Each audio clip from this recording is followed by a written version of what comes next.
Hi everyone, मेरा नाम है C Nikita Punjabi and welcome to my channel. आज हम डिस्कस करने वाले हैं GSTR 3B के बारे में। इसके पहले हमने एक वीडियो में डिस्कस किया था अबाउट GSTR 1 और आप कैसे गलतियों से बच सकते हैं when it comes to GSTR 1।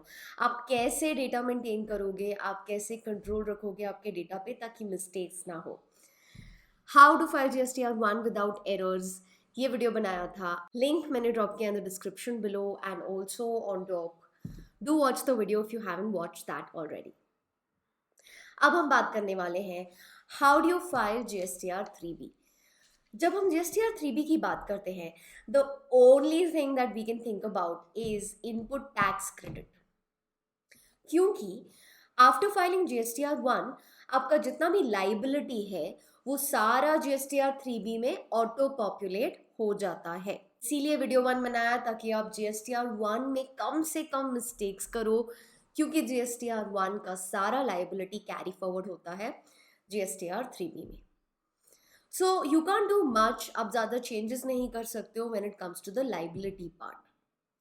But input tax credit आप पहली बार लेते हो इन GSTR 3B। इस इनपुट टैक्स क्रेडिट को लेकर बहुत सारे रूल्स आए, चेंज हुए और अब फाइनली ये रूल आया है कि इनपुट टैक्स क्रेडिट लेने के लिए one of the conditions is supplier ने वो इनवॉइस अपने GSTR 1 में फाइल किया होना चाहिए और आपके GSTR 2B में that invoice should be visible. ये लास्ट कंडीशन उन्होंने ऐड की है। बाकी कंडीशंस क्या है for availing input tax credit? Tax invoice should be issued, goods or services should have actually been received, returns should have been filed, supplier ने tax पे किया होना चाहिए, सप्लायर ने अपने GSTR 1 और आपके GSTR 2B में ये ट्रांजैक्शन दिखना चाहिए। Once you've satisfied these conditions, you can avail input tax credit. But of course, this becomes a little difficult क्योंकि कुछ लोग अभी भी क्वार्टरली फाइलर्स होते हुए IFF में अपलोड नहीं करते हैं। सो जनवरी का इनवॉइस वो अप्रैल में जाकर उनके मार्च के रिटर्न में दिखता है and that creates a lot of working capital issues for a lot of people. तो आप इसका ट्रैक कैसे रखोगे? आप कैसे ट्रैक रखोगे कि कौन से सप्लायर ने फाइल किया है, कौन से सप्लायर ने फाइल नहीं किया है? Watch this video till the end. I'm going to give you some amazing solution here and hope it helps you when you're filing your GSTR 3B. If you still haven't subscribed to the channel, please subscribe. It would mean a lot to me. What are we waiting for? Let's begin.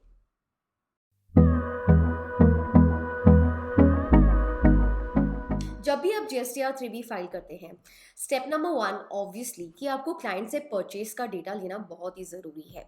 बहुत सारे लोग इस तरह से file करते हैं कि GSTR 2B में जितना क्रेडिट दिख रहा है, they're going to use that credit and they're going to show that that is the input tax credit. This is not how it is to be done. क्यों? क्योंकि अगर आप क्लाइंट से परचेज डेटा ले रहे हो, आपके पहले दो कंडीशन सेटिस्फाई हो रहे हैं। क्लाइंट को इनवॉइस आया होगा और क्लाइंट ने गुड्स या सर्विसेज रिसीव किए होंगे। Because of that the client has entered this information in their books. So you need to ensure that you're taking purchase data from the client on a monthly basis. After you obtain data from the client, what do you have to do? आपको next step में GSTR 2B download करना है। आप portal पे जाओगे, login करोगे, return section के under से GSTR 2B डाउनलोड करोगे for the month. Obviously, you can download GSTR 2B only on or after 14th of the next month. क्योंकि सबका फाइलिंग 13 तक कंप्लीट होता है and the portal creates GSTR 2B on 14th. So on or after 14th you can start downloading your GSTR 2B. अब आपके पास दो तरह का डेटा है, 1 purchase data receive from the client and 2 GSTR 2B downloaded from the portal. Step number 3 is to ensure that these match. अगर आप monthly basis पे matching करोगे तो आपको एनुअली मैच करने में टाइम कम जाएगा। आप क्लाइंट को अवेयर करा सकते हो कि कौन से सप्लायर्स रेगुलरली फाइल कर रहे हैं and are there any suppliers who are regularly not filing at all. So it is best to ensure that you're checking or verifying this purchases data with GSTR 2B on a monthly basis. Once you've verified both the sheets, आपको कुछ inconsistencies मिलेंगे. मतलब क्या? ऐसा data purchases पे होगा जो to be में नहीं मिलेगा, मीनिंग सप्लायर ने फाइल ही नहीं किया है। ऐसा डेटा जो टू बी में होगा बट परचेसेस में नहीं मिलेगा। फॉर एग्जाम्पल, बैंक ने कुछ क्रेडिट पास ऑन किया है, ट्रांसपोर्टर ने कुछ क्रेडिट पास ऑन किया है। कई बार क्लाइंट्स के सिस्टम्स इतने रोबस्ट नहीं होते, उनसे ये मिस हो जाता है। अब ऐसे जितने केसेस हैं जहाँ टू बी में है और बुक्स में नहीं है, परचेसेस में नहीं है, कोई बात नहीं, वो आप ऐड कर सकते हो और क्लाइंट को on a monthly basis list भेज सकते हो कि ये सारा इन्फॉर्मेशन टू बी में था but it was not found in your purchases data. So client can add all such information. Now, important are those cases जो purchases data में है but to be में नहीं मिला, which means supplier ने ये information file ही नहीं की है. So how do you deal with such data? आप monthly basis पर कैसे deal करोगे? क्योंकि आपको उतना ही credit allowed है जितना आपके to be में reflect हो रहा है. You can avail only the credit which is being reflected in your GSTR 2B. As per the recent amendments, you cannot avail more than what is available in your GSTR 2B. So that is why next step is very important. You need to maintain a reconciliation. वो reconciliation क्या है और कैसे maintain करना है, आइए हम वो देखते हैं. So this reconciliation will help you maintain the information of credit which is availed every month or which is allowed to be availed, and credit which is going to be carried forward in the next month. What do I mean by that? When you compare your purchases data with your GSTR 2B, you will realize that there are some cases where suppliers have not filed their information. So this reconciliation will help you maintain how much is the credit that is being carried forward to the next month because the suppliers have not filed. So first, in the reconciliation, we'll say opening balance. Opening balance is a balance credit that is carried forward from the earlier month. I'll explain a little as we go ahead. Now, you will put the credit as per the purchase data. So for example, the credit as per purchase data is something like this. You have 1000 rupees CGST, 1000 rupees SGST, and 5000 rupees of IGST. Then you put down the credit as per GSTR 2B. Now this is something which cannot be changed. You will take the net credit, which is your gross that is available to you based on the invoices filed by the suppliers minus the credit notes that have been uploaded by the suppliers. So credit as per GSTR 2B, let's say in this case, it is 900, 900 and 4000. Let's say there's some credit which has still not been filed by the supplier. Next, that what you get is the balance to be carried forward to the next month.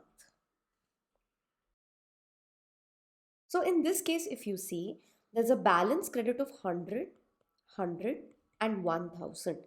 This has not been filed by the supplier, and that is why I am not going to be eligible to avail this credit. So what do I do? So the next month when I file the return, I will consider this closing in this opening. Meaning, I will carry forward this closing balance to the next month because could be that the supplier will file in the next month.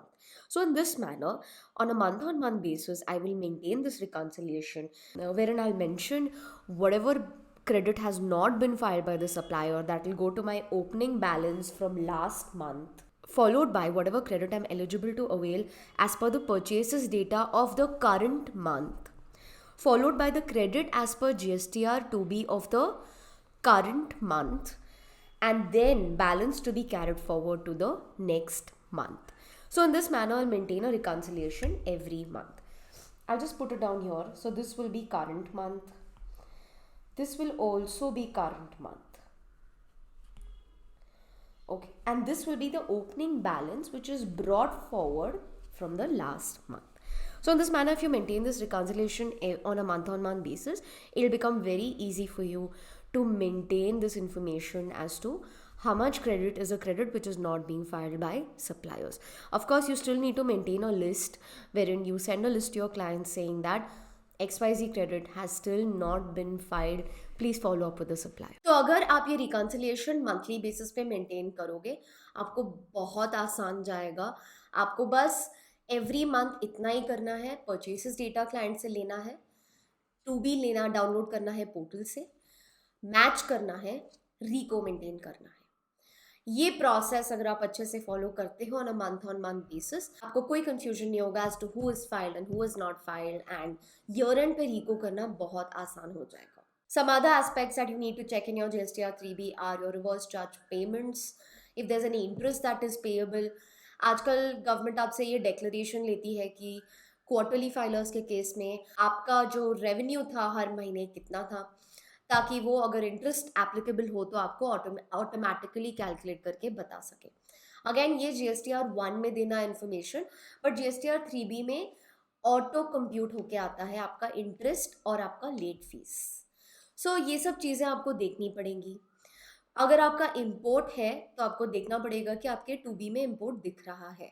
अगर नहीं दिख रहा है तो आप search BOE का option use कीजिए under user services to find whether or not the details of your BOE or the credit that you want to avail on the basis of your BOE is correct. अगर आपको कुछ input tax credit के adjustments करने हैं earlier months के लिए, let's say आपने पहले कुछ एक्सेस क्रेडिट ले लिया हो या क्रेडिट नोट के चलते आपके कोई चेंजेस हो, तो उसके लिए भी it's necessary that your summary sheet of the client should contain all such information. If you want to see how do you prepare a nice summary sheet, I'll put a standard summary sheet in the description box below. You might have to make a few changes to that summary sheet on the basis of how your clients are and what your clients have. Export import रहेगा तो आपको थोड़े changes करने पड़ेंगे उसमें, but I'll try to ensure that it is standardized as much as possible so that most of you can use it. This summary sheet will contain all your information. तो आप GSTR 3B जब fill करोगे, आपका उसमें auto populate होगा liability, आप input tax credit डालोगे on the basis of GSTR 2B. The reco in your Excel sheet will be maintain कि आपका डेटा कितना मिसमैच है, कितने सप्लायर्स ने फाइल नहीं किया है, वो अलग बात है, but still you can avail only what is available in your GSTR 2B. Next step बहुत ही इंपॉर्टेंट है विच इज यूटिलाइजेशन. अब पोर्टल ऑटोमेटिकली आपको यूटिलाइजेशन कंप्यूट करके देता है. प्लीज नोट, ये यूटिलाइजेशन ऑप्टिमम नहीं है. जो पोर्टल देता है वो बिल्कुल ऑप्टिमम नहीं है, क्योंकि एज पर द पोर्टल वो क्या करता है, सारा IGST का जो आपका क्रेडिट होगा वो सबसे पहले पूरा CGST के अगेंस्ट यूटिलाइज कर लेता है. अगर आप पोर्टल के ऑटो यूटिलाइजेशन के बेसिस पर जाओगे तो आपके क्लाइंट को कैश में ज़्यादा पे करना पड़ेगा और फिर भी आपका GST का क्रेडिट बचेगा. That is absurd, right? ऐसा नहीं होना चाहिए. इसीलिए आपके समरी शीट में एक यूटिलाइजेशन का टेबल बना हुआ होना चाहिए.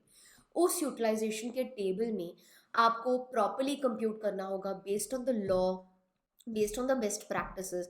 तो इस केस में बेस्ट प्रैक्टिस यही है कि IGST का क्रेडिट CGST और SGST में आधा आधा यूटिलाइज होना चाहिए. If you follow this properly तो आपके क्लाइंट को कैश में ज़्यादा पे करने की ज़रूरत नहीं होगी. सो आप मैन्युअली अमेंड करोगे यूटिलाइजेशन टेबल को, आपके समरी शीट के बेसिस पर आप मैन्युअली चेंजेस करोगे, and then you can go ahead and file your GSTR 3B. These are some very important points when it comes to GSTR 3B. Hope you follow these methods and points, because अगर आप ये सारे points follow करोगे तो आपके mistakes कम हो जाएंगे GSTR 3B में. But if you still want to learn how to file GSTR 1 and GSTR 3B, I'll drop a link to a Google Sheet in the description below. You can fill that out and let me know if you're interested. If you really are interested, maybe I might conduct a session for all of you. Stay tuned for the next video on this channel, and if you haven't subscribed, please subscribe and ask your friends and families to subscribe too. My name is Nikita and I will see you guys in the next video.